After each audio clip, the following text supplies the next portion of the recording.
Here's what's happening now. The snow machine has been shut off, but not the cold temperatures. We'll tell you where we can expect some warmer numbers coming up. Jamie. You may remember the Ann Arbor couple who came up with these, the Hillary Clinton soaps, and it was a big hit. Well, this business duo is back at it with a little idea, big goal. Also, first at 4, new hate crime charges in a beating that was streamed live on Facebook. New information on this disturbing case. Up first, a young father just buying gas ends up dead in Detroit. The surveillance video police hope will catch his killer. Live from downtown Detroit, Local 4 News First at 4 starts now. Good afternoon, everyone. I'm Karen Drew. First at 4, it's a heartbreaking, seemingly random crime at a gas station in Detroit. Take a look at the chilling video of a father moments before he is murdered. You're looking at 22-year-old Javon Perry walking to his car after paying for gas at the Marathon on Gratiot and Eastburn around 3 this morning. That's when a man in a black hoodie approached Perry at his car. Perry tried to back away without any trouble, but as he ran away from the scene, he was shot and killed. Perry leaves behind one daughter and is remembered by family members as a hard worker who earned everything he had. Worked very hard. Everything he got, he worked hard for. That's all those boys know is grind for what you want. Right now, both suspects are still on the loose and considered armed and dangerous. If you recognize these men or have any information about the murder, call Detroit police. Heartbreak is setting in for several families after this devastating crash on I-75. We're still waiting for any new details on how or why a driver was going the wrong way, traveling north on southbound I-75. 3 people died. 2 more are fighting for their life this afternoon. Local 4's Priya Mann has been talking to some of the families affected by this tragedy. The families of 2 young men killed in a horrific crash on I-75 Wednesday morning are speaking out. State police have identified the victims as 23-year-old Carl Hawkins of Pontiac and 21-year-old Elijah Holden of Auburn Hills. 2 other passengers remain in critical condition after a driver headed the wrong way crashed into them. Today, their families describe receiving the devastating news. You know, I'm just feeling messed up. I'm just messed up behind it. But all I can do is pray and try to stay strong. And state police have identified the driver as 34-year-old Leanna Custard of New Baltimore. The driver who went in the wrong direction on the highway. Will tell you what she was doing moments before that crash. R&B singer Trey Songz was in a Detroit courtroom today, but we're not able to show you exactly what happened in court. This is Song's legal name. Tremaine Neverson, leaving jail last week. He's facing a charge of assaulting a police officer. He was in court early this morning for a probable cause hearing before any of the media could get there. The charges stem from this meltdown at the end of a recent concert at Joe Louis Arena. He'll be back in court next month and remains free on bond. Oh, no doubt winter is back. It is cold. We've seen the snow squalls, so let's check in with Ben Bailey for the first forecast. Yeah, Ben? Karen, that drive this morning was not a lot of fun for folks with those snow showers around. We've gotten a break from that out there, and we're even getting some sunshine. We have not gotten a break from these temperatures. 17 right now at Metro, 14 in Ann Arbor, and there's still enough of a wind to make a big difference out there. Wind chills very close to 0. In fact, right at that mark in a couple spots. And those will get even colder tonight. Temperatures dropping down into the single digits for overnight lows. We'll barely be at 11 here at midnight. I think we will stay mainly dry tonight, and we'll see if there's any precipitation in the forecast before these warmer temperatures show up. And we'll look at that all in just a few minutes. Karen. All right, thank you, Ben. We've got some breaking news out of Chicago this afternoon in that case of a beating that was streamed live on Facebook. 4 people are accused of torturing an 18-year-old with special needs. The suspects are charged with hate crimes, felony kidnapping, unlawful restraint, and battery. The charges stem from this very difficult to watch video. It shows the victim tied up and gagged while being tortured and cut with a knife by 4 individuals as they shout profanity aimed at Donald Trump and white people. Police say the suspects stole a van and took the victim to a house 50 miles from his home. President-elect Donald Trump was not on Capitol Hill today, but his presence loomed large as the U.S. Senate opened hearings into Russian hacking. Kimberly Gill joins us from the newsroom with that. And Kimberly, intelligence experts are defending their conclusion Russia did try to influence this presidential election. Karen, good afternoon. Yes, this is a really unusual situation. The president-elect of the United States questioning the work of the nation's intelligence agencies. James Clapper is the country's top intelligence official. He told senators he stands by the assessment Russia tried to interfere in the U.S. presidential election. Donald Trump has questioned the findings and said he has information that nobody else has. However, even members of his own party are surprised by Trump's suggestion that the country move past the hacking investigation. Every American should be alarmed by Russia's attacks on our nation. There is no national security interest more vital to the United States of America than the ability to hold free and fair elections without foreign interference. Now, the final intelligence report on Russia was delivered to President Obama today and will be given to President-elect Trump tomorrow. Senators are raising questions about this very public disagreement between intelligence experts and the next commander-in-chief. Who actually is the benefactor of someone who is about to become commander-in-chief trashing the intelligence community? I think there is an important distinction here between healthy skepticism, which policymakers, to include policymaker number one, should always have for intelligence. But I think there's a difference between skepticism and disparagement.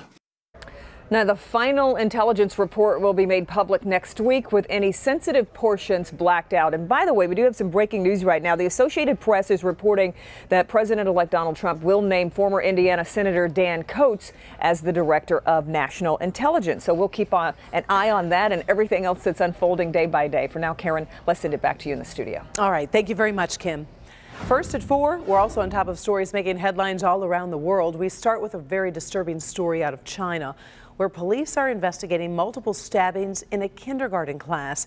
The state media says a man stabbed 12 children with a kitchen knife. 5 are seriously injured, though they should recover. Police say the attacker snuck into the school and stabbed children in his own child's class while the students were eating. 2 teachers fought back with plastic chairs until police could arrest him. People in Paris stopped today to mark the 2nd anniversary of the terror attack on the magazine Charlie Hebdo. This small ceremony was held right outside of the magazine's offices. The attack killed 12 people inside those offices back on January 7th of 2015. France remains under a state of emergency put in place after attacks 2 years ago.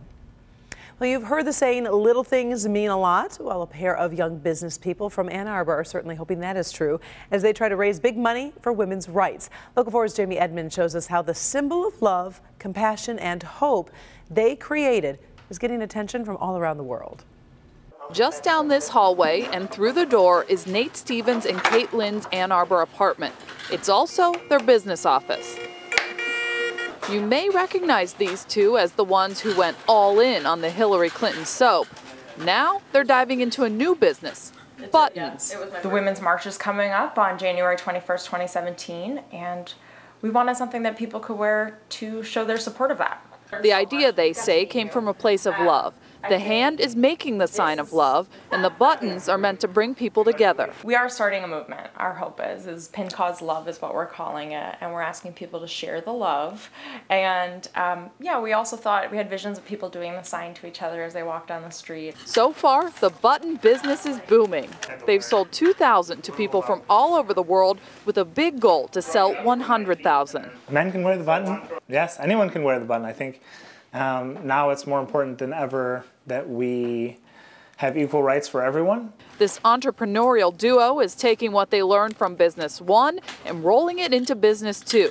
And this one has a good cause. Each button is $5. $1 goes to Planned Parenthood and $1 goes to the ACLU. Well, we call it Pin Cause because they're pins for a cause. And we are saying it's our little pin with a big goal. Now, the Women's March on Washington is expecting more than 100,000 people. But as Kate told me, there are more than 100 marches around the country and the world on that day. And she and Nate hope that these buttons find their way to as many women or people and marchers as possible. And Karen, you might remember them. They did the soap for Hillary Clinton and they were all in. I do remember the interview. This is kind of a safer bet. It is. And definitely, I think everyone can obviously enjoy something like that, representing everyone. Yeah, this means love. So. All right. Thank you, Jamie. Appreciate that.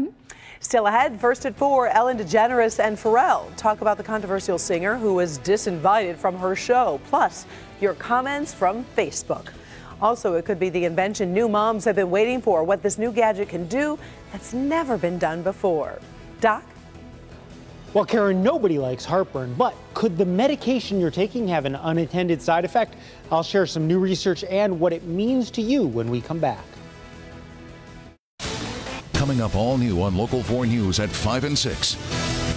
You could call this the Alpha and the Omega. This was the first Kmart ever back in the 1960s, and Kmart went on to become the biggest retailer in America. But now it's teetering on the edge of bankruptcy. What does this say about retail in America? What is changing? And is the brick and mortar store something that you're going to go to in the years to come? All of those issues are something we're going to take a deep look at ahead on Local 4 News at 5:30. In Good Health today, we have two interesting topics. We're talking about heartburn and drugs and also dementia. Dr. Frank McGeorge is here, and we're hearing about a new risk factor for dementia. That's right, Karen. You know, according to new research, where you live seems to have an impact on that risk. A Canadian study found people who lived relatively close to busy traffic had a slightly higher risk for dementia. Now, it's a large study focusing on more than 6 million people, and it showed people who lived within 160 feet of a major street were 7% more likely to develop dementia. Now, researchers say it could be because more of the pollution got into their bloodstream and ultimately affected their brain. But it's important to note right now the research only shows an association and not a cause and effect. And you're talking about heartburn and medications, and there's some troubling side effects with some medications. Well, that's just it. You know, heartburn medications work by reducing the acid in your stomach, but that acid in your stomach does have a specific purpose. In fact, researchers in Scotland found patients that took heartburn medications faced an increased risk for developing intestinal bacteria. Now, those patients were nearly 2 to 4 times more likely to develop potentially serious infections from the bacteria than non-users. Now, experts really emphasize reducing acid in the stomach may allow the bacteria from food and other contaminated surfaces to grow more easily and get into the colon in the body. The takeaway here is these drugs are really not without risk, so it's important to make sure that they are truly necessary. And if you do take them, you're going to want to be extra cautious about food safety. And particularly, some of them are now over-the-counter, these antacids. So many people take them. And so, right, if you're on like over-the-counter Prilosec, you could actually be harming yourself by reducing too much acid. So only take them if you need them. And can you yin and yang, take them a little bit, give yourself a break, or is it still? Not necessarily. Some of them have a much longer effect. And if you've suppressed the acid at the same time that you ate a harmful bacteria, of course, now it makes it through. All right. Thank you, Doc. Before we get to weather, take a look at this really cool video out of Hawaii. The Kilauea volcano is putting on quite a show there. Hot lava streams into the ocean, which causes a huge plume of smoke to rise into the air. This viewing area just opened. An older area was destroyed 2 days ago when a large section of lava collapsed into the ocean. That's never good. Well, no, that part's not good. But it is, I just think it's so amazing, that lava. And have you ever seen they actually build homes on old lava?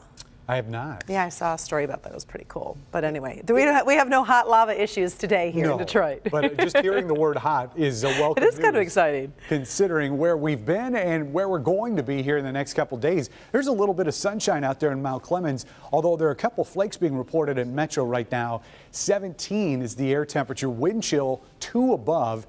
And that's with a westerly wind at 15. All the winds right now, for the most part, are sustained. We're not seeing any gusts like what we were seeing yesterday. And there's hardly anything to look at on the radar.